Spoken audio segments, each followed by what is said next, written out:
This is Duke University. This week on Office Hours, the natural and human worlds are constantly in flux, from changing weather patterns to information traveling on the internet. Adrian Bejan, a professor at Duke's Pratt School of Engineering, has developed a theory he says unites all such things under one principle. The Constructal Law has been used by Bejan and his colleagues to explain the design of the Eiffel Tower, animal locomotion, and the layout of the Atlanta airport, among many other observable patterns. In his new book, Design in Nature, he writes, "The Constructal Law is revolutionary because it is a law of physics. It governs any system, anytime, anywhere." Bejan joins us today to take your questions about the science of design in nature. Welcome to Office Hours. I'm James Todd with Duke's News Office, and I am here with Adrian Bejan, the J.A. Jones Distinguished Professor of Mechanical Engineering at Pratt School of Engineering. Professor Bejan, thank you for holding online Office Hours. Thank you very much for inviting me. I'm actually very flattered to be part of this show. Great. So let's talk about the Constructal Law. It's a big idea. Can you talk about its scope, design in nature? What's the whole scope of the law? Well, the scope is design in nature. In fact, any law of physics begins with the realization that there is a universal phenomenon out there. That is, a phenomenon means observations of the same kind that occur in the billions. And so the phenomenon is then screaming to be summarized in the form of a simple statement. Why? Because it's a lot easier for the human mind to remember the simple statement than to remember all the observations of this repeating phenomenon. So let's start with the image and then get to the statement. You often use both rivers and trees as images, examples of the Constructal Law.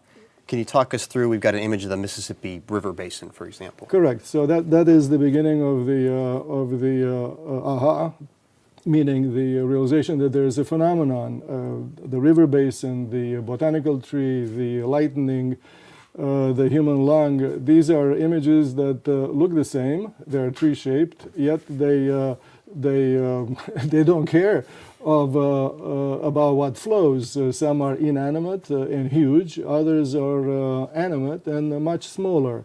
And so all of a sudden, this particular phenomenon, design in nature, is so universal that it doesn't care about the famous division between biology and geophysics. It is, in fact, a phenomenon just like gravity, or gravitational fall, or the conservation of energy in thermodynamics. It is that kind of phenomenon. And it calls for a statement, which means a law of physics of the same kind. So let's give the statement. A first principle. And that law, which you had on the screen already, is the tendency in nature that any finite size flow system, finite size means not infinitesimal, meaning something that we can see and touch, in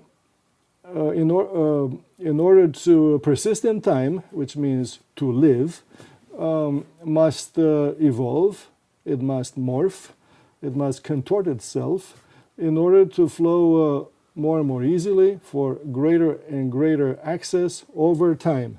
So that's the statement. In it, you have design, which is configuration. The changes in that, which is evolution, and it is nothing but a statement of physics. You can use it to, so that in the dark of the night, with eyes closed, you see the movie of river basin evolution, you see the movie of animal design evolution, you see the movie of urban traffic evolution. You do not need to observe, to write down, to argue with your colleagues.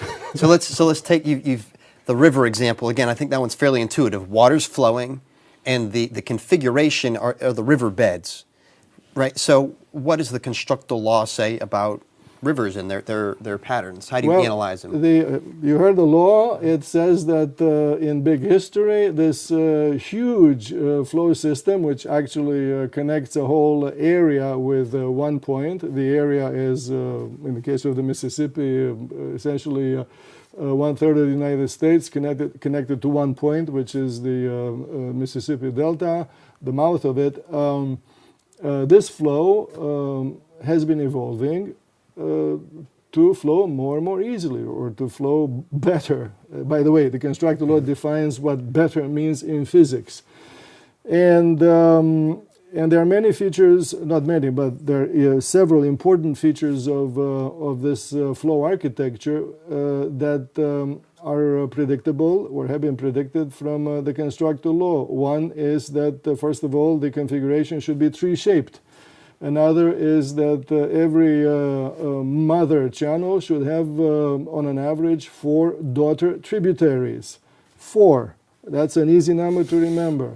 Another is that there must exist a universal proportionality between river width and river depth, meaning wide rivers are also deep. This is the way the flow architecture should be.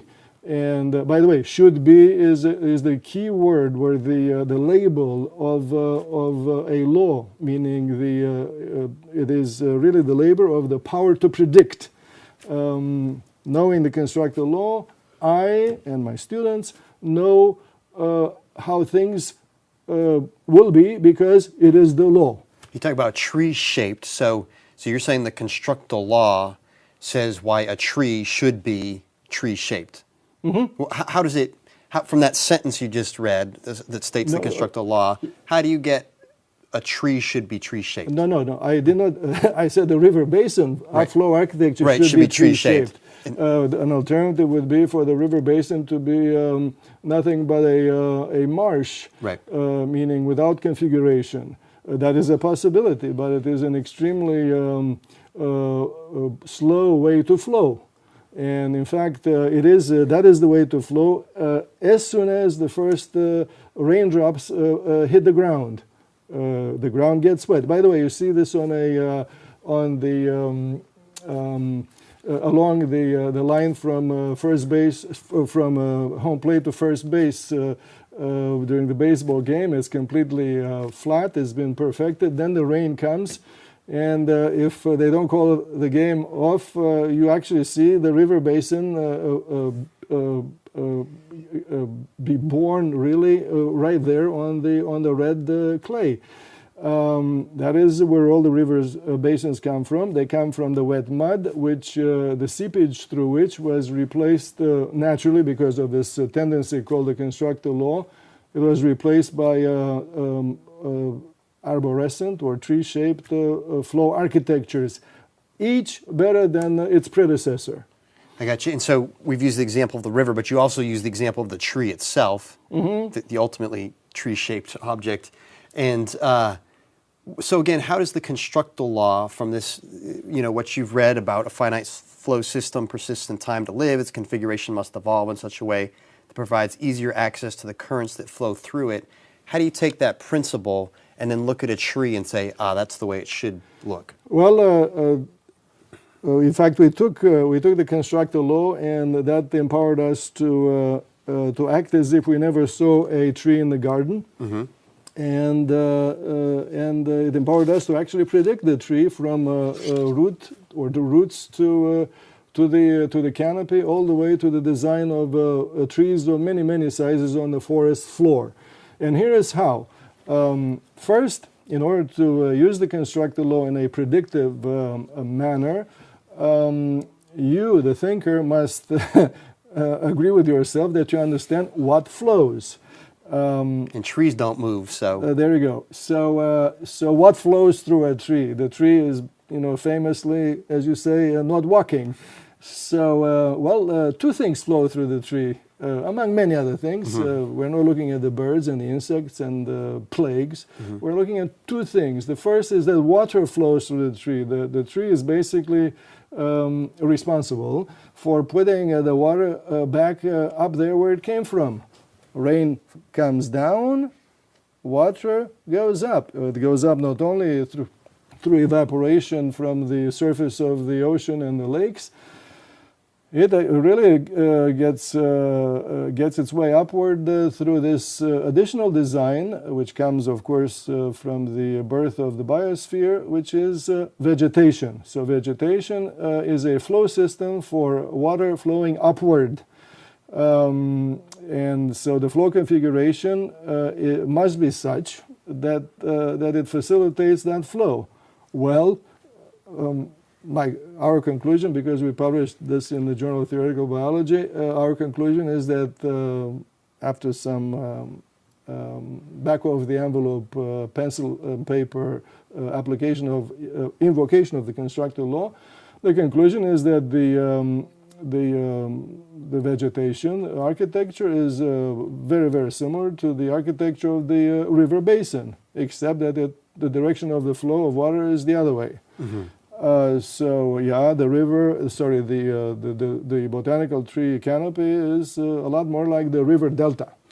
So that's one flow, but there's a second flow through this tree architecture. It has to do with the fact that the tree is strong, it's solid, it's made out of wood, and the wind blows on it. The wind blows, yes, that is something else that flows. The wind is blowing, meaning the air is moving, the earth is not moving.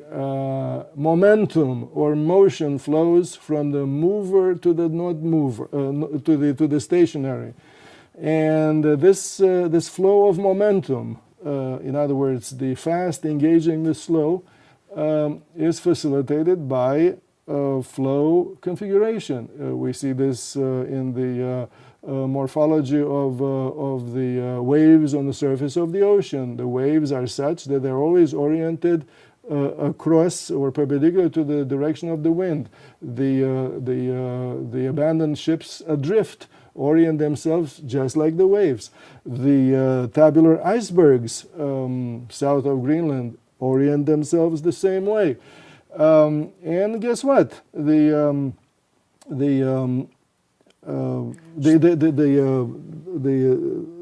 botanical tree places its water pipes, which are the branches, in the wind in the same way, so that with finite size wood, the tree communicates, if you will, in the most efficient way, which means without stress concentrations. The stresses so it's distributing the stresses. Correct. Yeah, the stresses that flow from the wind force, which is drag, to the ground, which accepts the drag. So then there's two flow systems. There's the water flow system and the stresses flow system that the trees. Correct. Balancing. So that's one of the interesting coincidences of design in nature, is that one flow configuration is good, in fact exceptionally good for two flow systems at the same time, water and stresses. We've got questions that have come in here from viewers, Professor Bejan, I want to get to. We've got a lot more to talk about here. And a reminder to everybody watching that you're invited to participate in this office hours conversation. You can send an email to live@duke.edu.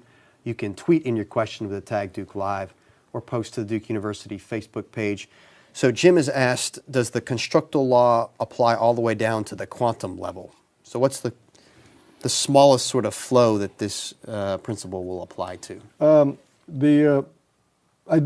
In our work with the Constructal Law, we found absolutely no limit to the applicability of the idea, meaning applying the Constructal Law in a predictive sense. We've applied it all the way from predicting global climate to predicting the diameters of the hair strands on the back of the mouse.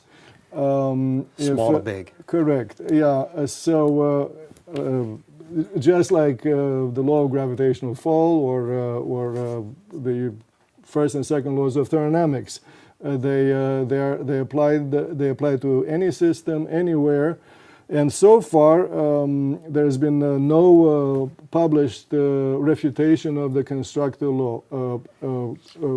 Scientists were, let's say, familiar with the field that was just mentioned, should take a look.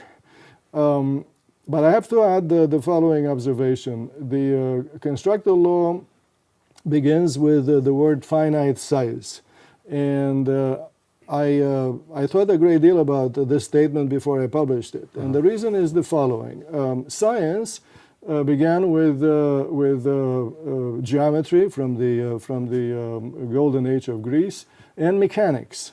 These were macroscopic things. These are the science really of drawings, that's geometry, truths about relationships between drawings, geometry, trigonometry, and so on, and the science of contrivances made with those drawings. The contrivances are mechanics. The word mechanics comes from contrivance in Greek.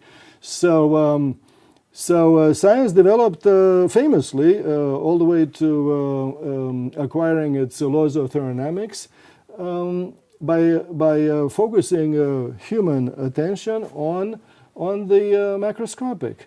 Then, 200 years ago, let me continue. 200 years ago, for reasons that are still not clear, physics became entranced in this idea that all these things that we know in physics must somehow have their origin at smaller and smaller and smaller scales. So during the past 200 years, and especially during the past century, we've had this, okay, let's call it blind march toward the infinitesimal and the particles and the subparticles and all this other thing, which of course are very useful things if you look at what's come down the pipe in our technology, mechanics, of course, and standard of living.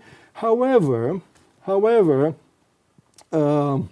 during the noise of this successful parade or happy parade, one has forgotten where science came from. So, as I wrote in a book in year 2000, in fact, the last paragraph, I commented on the history of physics, and I said that the Constructal Law is a jolt the other way. It is an invitation to look at the whole, at finite-sized things, or if you want, at systems made out of immense numbers of particles, and to question the principle that stands behind this irrefutable phenomenon of nature, which is design.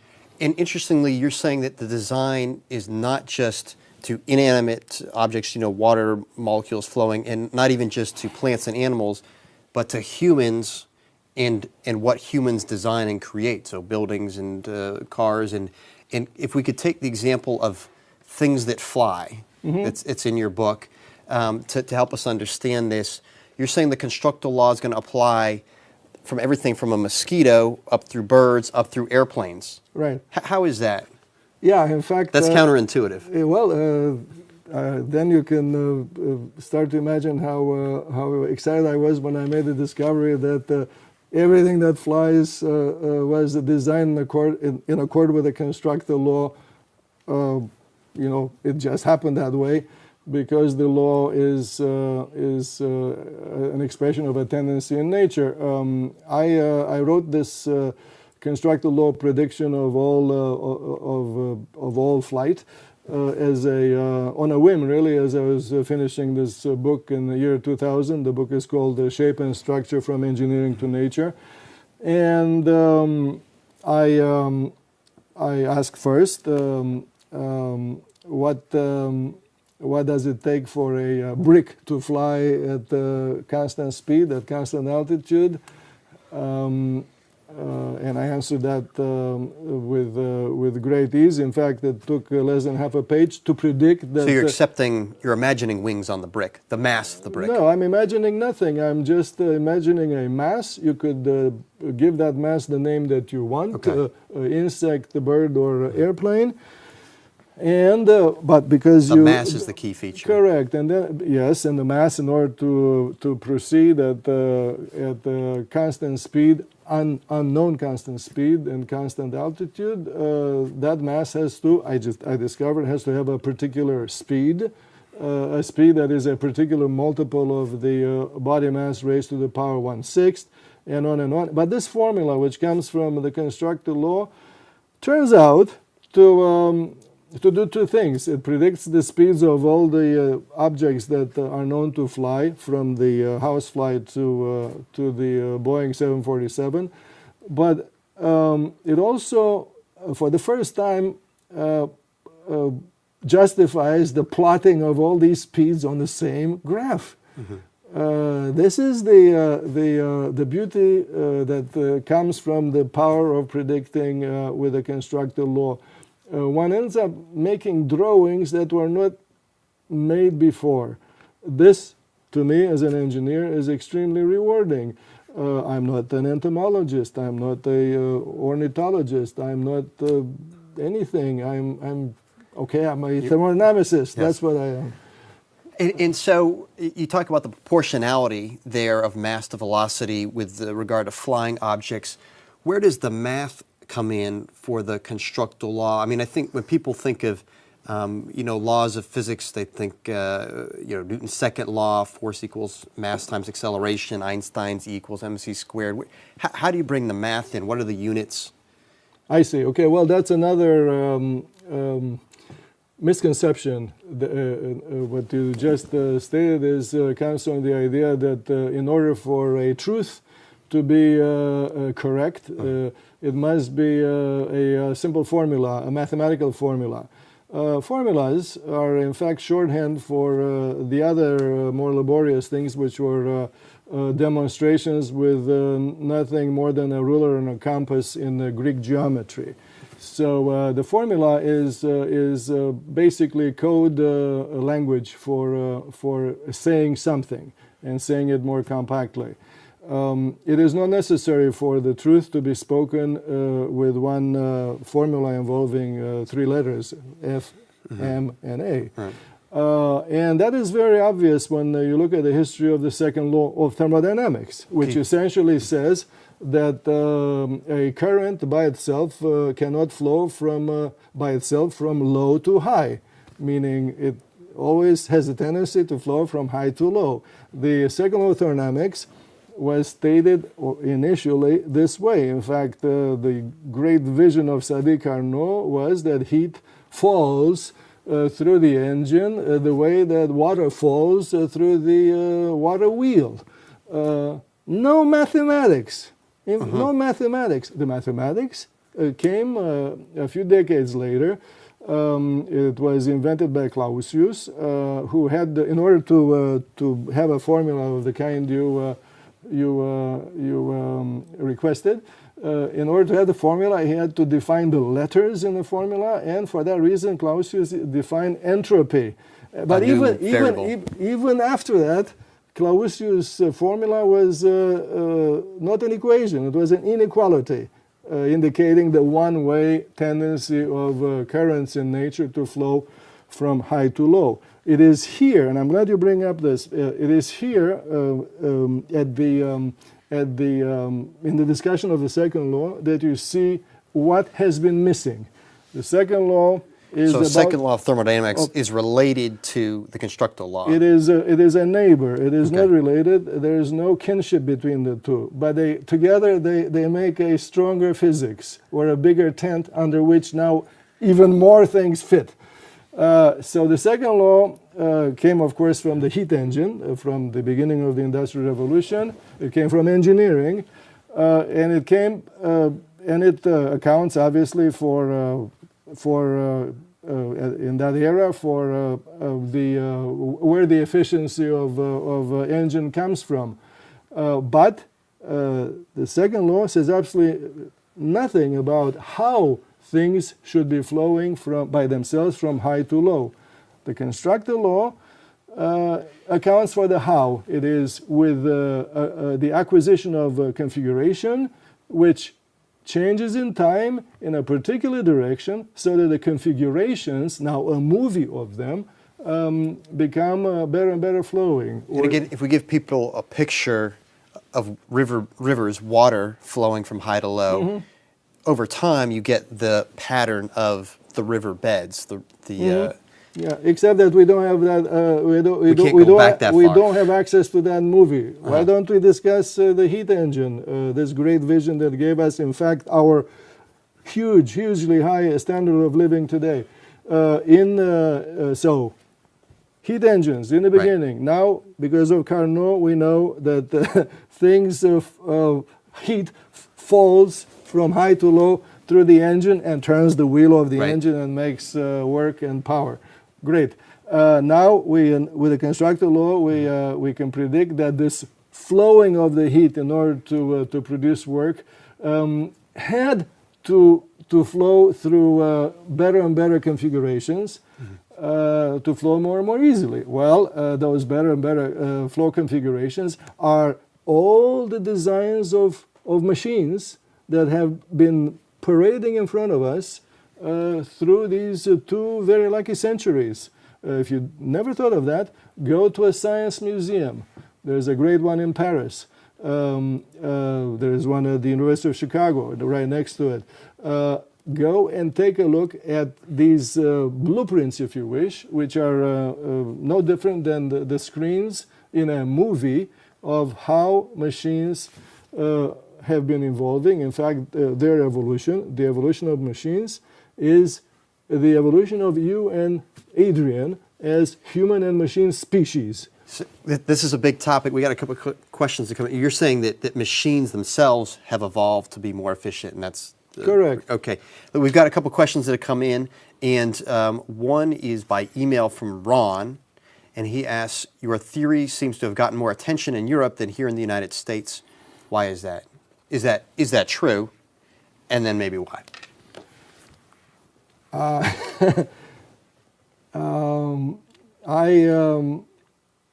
an American, and I do not. Originally from Romania. Yes, and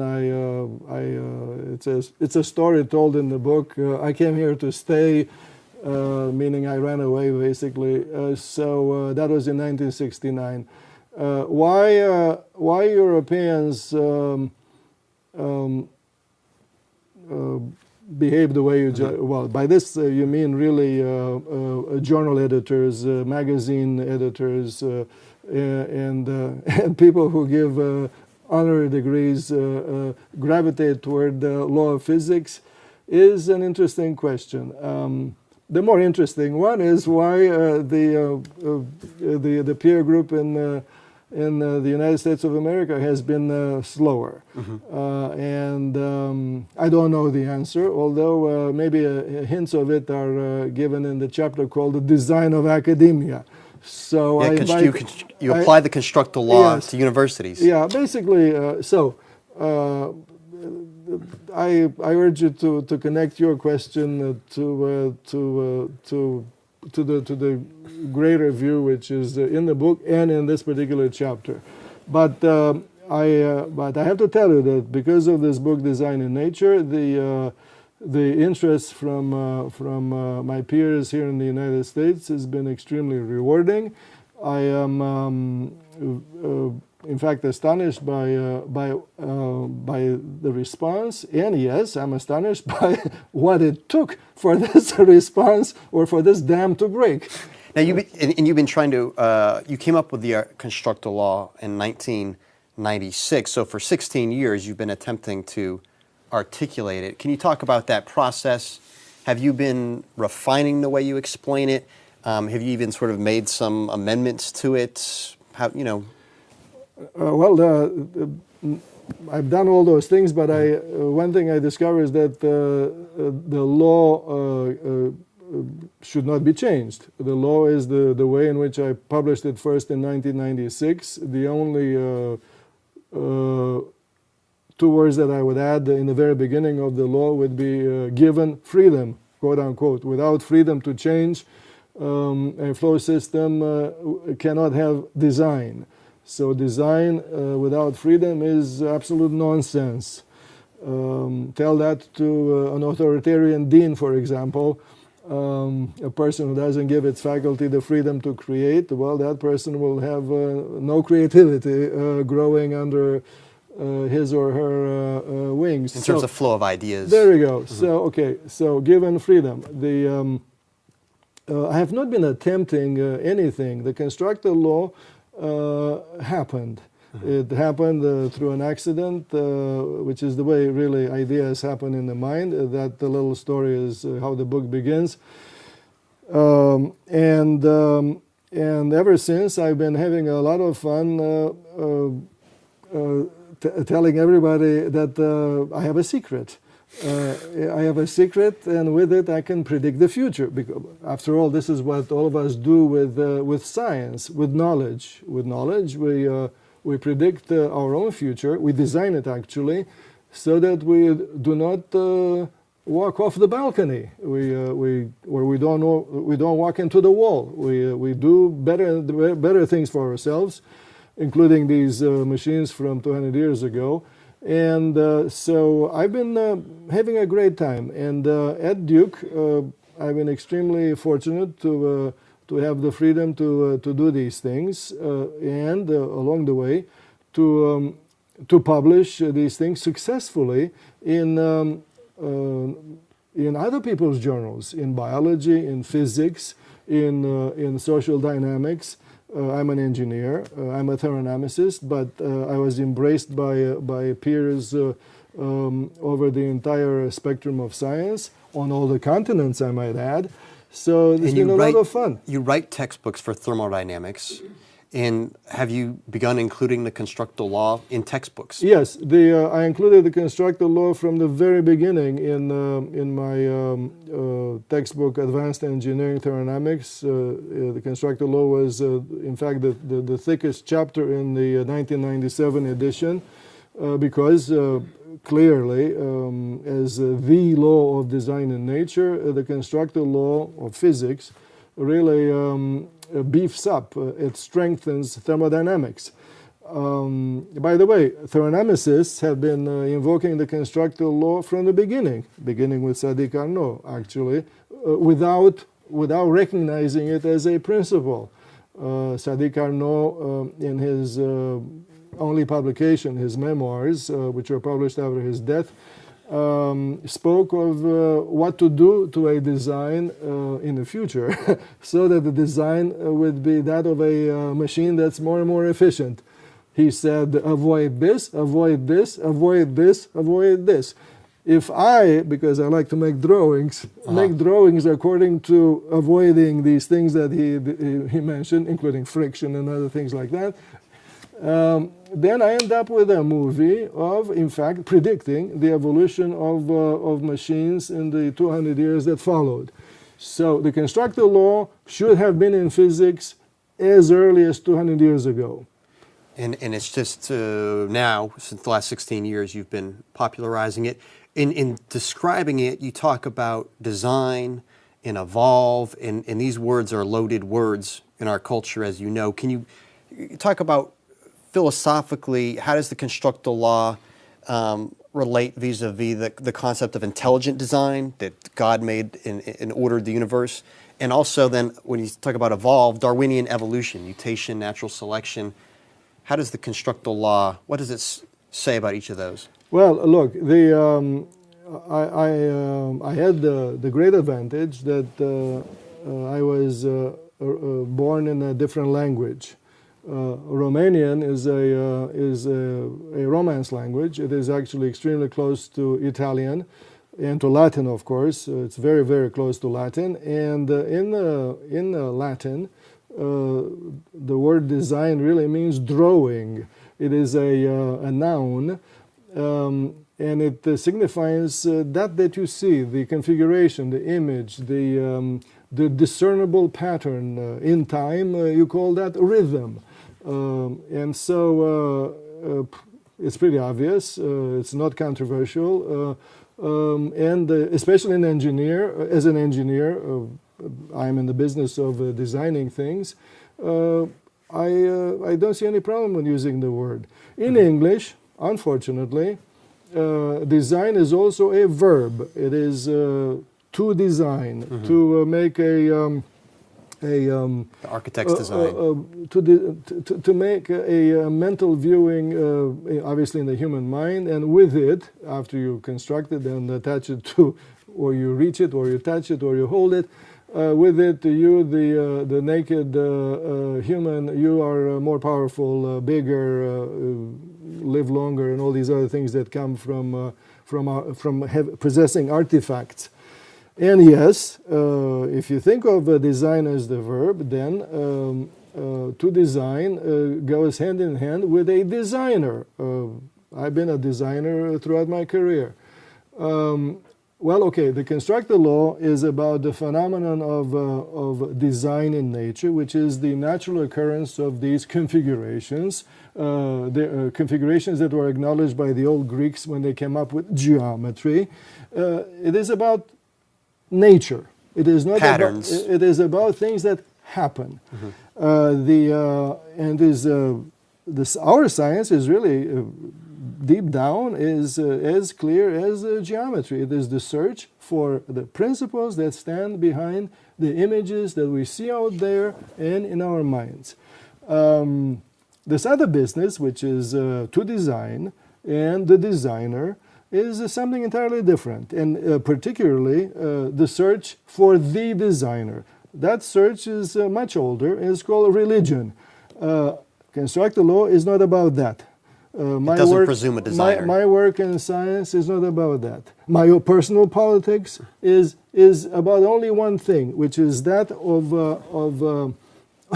speaking the truth correctly and not pulling punches. Right, and so that speaks to intelligent design. What about Darwinian evolution? Again, you're using this term evolve. You're speaking about plants and animals. How does the Constructal Law relate to mutation, natural selection? Again, I go back to the language into which I was born. Evolution, the word, was not invented by Darwin. Like revolution, for that matter. Evolution means changes in something that you look at. You can call that growth if you look at the chicken embryo, but the fact that something is changing in time is called evolution. Nobody needs Darwin in order to use the word, and I certainly did not need Darwin in order to explain to myself what idea, what principle stands behind all these images. But you would say the Constructal Law speaks to how animals have changed and adapted over time, and plants. Yeah, the Constructal Law empowers the human mind to predict, obviously in retrospect, the movie along which animals came to being what they are today. Each animal species today is one frame, the most recent frame, in its own very long movie of design evolution. In biology, we do not have the luxury to sit in a chair and watch the entire movie. But with the Constructal Law, we can do basically everything. We can see where today's design came from, and our work, very, very well known work now with the evolution of sports, is really an attempt to show how, in fact, we, the living, can witness biological evolution in our own lifetime. We've got a question that's come in vaguely related to this, and a reminder to everybody watching that you can participate in this office hours conversation by email to live@duke.edu. You can tweet in your question with the tag Duke Live, or post to the Duke University Facebook page. So Andrew from Asheville has asked, is humanity's seemingly destined progression towards space travel a flow of the Earth mass into space? Does that mean that space is a better place to evolve or survive in the future? Or are we relegated to our planetary conditions as a limit to our physical evolution? So predictions. Does Constructal Law say anything about people leaving Earth? Leaving, no, but yes, expanding or flying higher and higher, yes. In fact, this topic is addressed at length in this book and in our journal articles. Humanity is a flow system on the spherical landscape. It is the Constructal Law says that this flowing mass, just like the mass of elephant mass in the migrations in southern Africa, is destined to flow more and more easily. From this comes the evolution of technology and science and alphabet and iPhones and all that. But it is also destined to evolve toward reaching farther, going there faster and more economically. To put a marker there. And farther means not only east and west, it also means upward. Up and down. Upward and downward. And so if you get that idea, then say, whoa, wait a minute, this is actually what's been happening in the biosphere as a novelty on Earth. You know, biosphere is a sphere that's more recent than the hydrosphere and the lithosphere. The moving of animal mass has been, in fact, spreading and becoming more and more efficient. Spreading what? From the oceans to terrestrial locomotion on land, and then from land the moving got even more powerful and more complicated through flight. And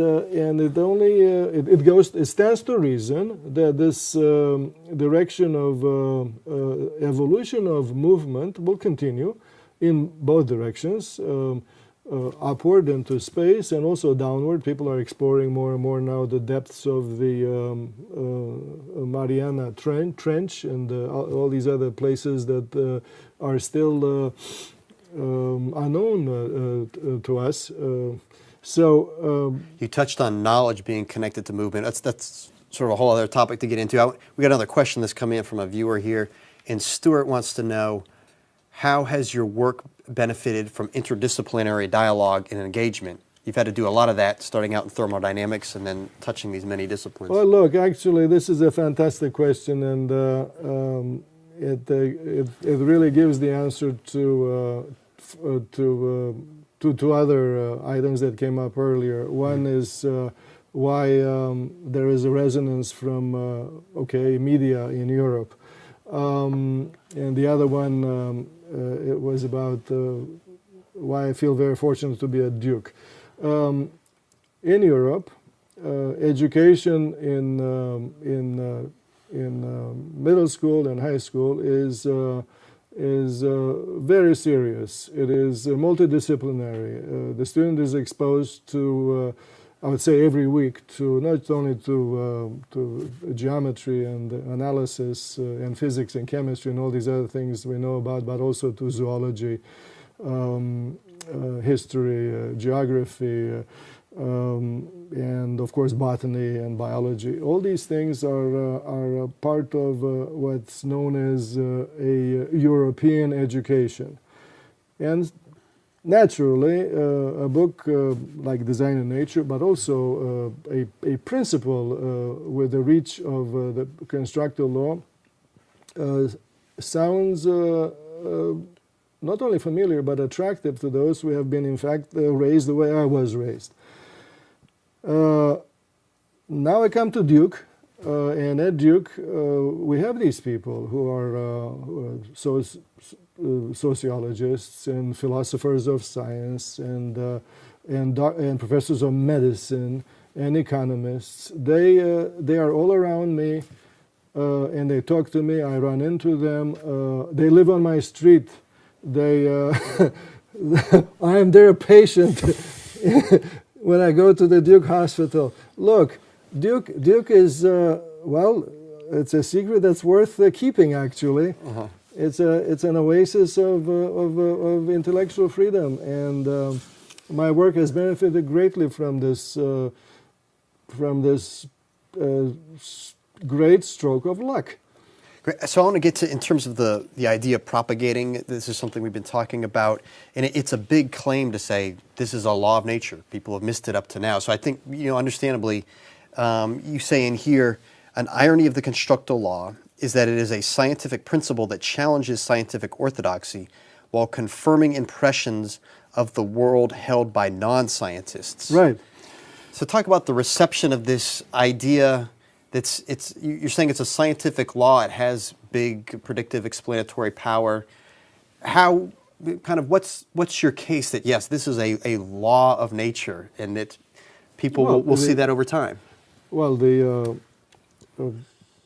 case there is a law of nature we have made for 15 years in peer-reviewed publications, and we continue to make that case based on anonymous peer review. We predicted with the Constructal Law all sorts of things that mechanical engineers should never be allowed to predict. Going from the hair on the back of the mouse to predicting a global climate to predicting or explaining really how snowflakes should be, even though at first sight they look like nothing is flowing through them, and that's wrong. Predicting when droplets of blood should splat as opposed to splash. Predicting the river basin configuration, everything there's known about animal locomotion, predicting that at the Beijing Olympics the winners in sprint on land and in water should be taller. We've been doing all these things. And the case for this law of nature is well made. There is no, and that is why this law is now being accepted. The news that you read are about acceptance, not about controversy. But your question began in a very interesting way. It is about how does it feel when you tell people here's a law of nature that should have been known and used for 200 years. It's been overlooked. Well, what do people say? I don't know. I don't know. I can tell you how it feels because it makes me understand how the little boy felt on the sidewalk when he screamed, "Look, the emperor wears no clothes." It is the truth. But it takes basically a nobody from where I come from to say it. But after I said it, the world is speaking back and responding with, "Look, everybody knows." This is the common people. Everybody knows that. It is wise to seek the path of least resistance. It is wise to be thrifty. It is wise to, if you can't beat them, join them. It is, the rich get richer. This is a hierarchy. It's another word for design with complexity. All the roads lead to Rome. All these things are truths that the children get from their parents and grandparents. Why? Because obviously they're true, but also because they're useful. They empower the growing human being to design for itself and for herself a obviously architecture always morphing for better movement on the landscape throughout a lifetime. That's the big picture of how the Constructal Law empowers the individual. And if you get it, then you see even bigger things. You see where city design comes from, meaning urbanism. You see where government comes from. You see the rule of law as basically a very short name for a highly complex and always morphing and perfecting flow architecture, because after all, the flow architecture means both the mud and the river channels. And the rule that some of you water have to flow through the channels, while the rest of you water wait in the mud. this is the rule of law in the river basin. Well, our movement on the landscape, and that includes, it's also called economics and business and security these days, is with channels, and government is that. And that's all in the book. Yeah. I want to wrap up with a little bit lighter question. We've touched on governments and rivers and trees and airplanes to basketball. We've got an email question here from Jack who says, I've read that you think the Constructal Law can explain which teams end up doing well in the NCAA National Basketball Tournament. As we enter the second week of this year's tournament, do you think that that's been true, and who is your favorite to win? Well, look, the Constructal Law, which begins with the words finite size in this realm of basketball competition, refers to the broad view, the big picture. Everybody on this landscape of would-be winners, all of them basketball players and basketball programs. It is about the entire flow system from the area, which is the whole USA, to the Final Four, and then the winner of that. So in this particular flow system, the argument that's fully and heavily documented in my work is that channels have formed in a very good fashion for the past 100 years. So they're recruiting channels, coaching you staff. can call them fame. You can call the basketball coach in elementary school knows where to look for or where to guide the talent and all that. So for that reason, meaning hierarchy is rigid or immutable. It is part of nature. So the prediction that it's pretty obvious with the Constructal Law is that the hierarchy of college basketball will not change at all from year to year. That is the prediction. The fact but that different teams win different years. different from the chosen few. Will win from year to year, but among the chosen few, there are even fewer that are chosen even more carefully, and those fewer win more frequently.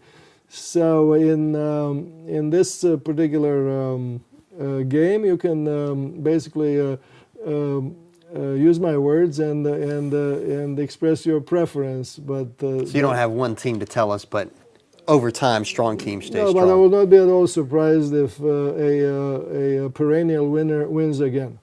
Okay. That's because that's the way it is. Odds-on favorite. Yeah. Good. Professor Bejan, thank you for taking all this time to answer questions and explain your work. It's great to have you here. Thank you. Adrian Bejan is the J.A. Jones Distinguished Professor of Mechanical Engineering at Duke's Pratt School of Engineering. He is the author of Design and Nature with Peter Zane. You can learn more about the Constructal Law at constructal.org. A recording of this office hours conversation, along with many other Duke videos, will be available on the Duke On Demand website. That's ondemand.duke.edu.